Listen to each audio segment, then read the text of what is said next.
value, list features, or justify your reasoning. But this approach often creates resistance. Why? Because when people feel like they are being persuaded, they instinctively push back. Instead, a calibrated question might sound like this: how am I supposed to do that? Notice something important here. This question does not reject the other person's position. It does not argue you. It simply invites them to reconsider their demand. And suddenly the pressure shifts. The other person now has to explain how their request is reasonable.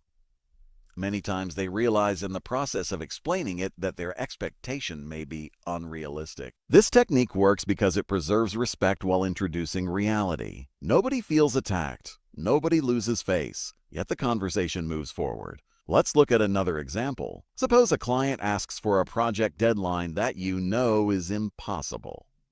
Instead of saying, "That timeline won't work," a calibrated question might be, "How would you like us to achieve that timeline?" Now the client begins thinking about the process involved. They start recognizing the complexity. They may even begin adjusting their own expectations. This is the subtle brilliance of calibrated questions. They allow the other person to discover the problem themselves.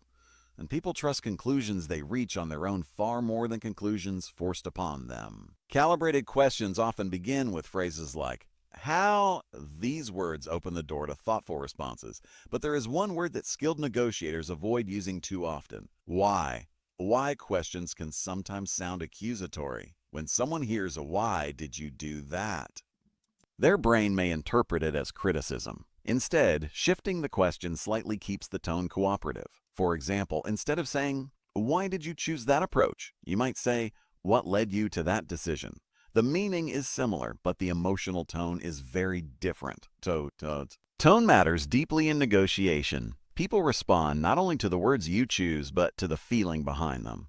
Now let's talk about another fascinating psychological truth.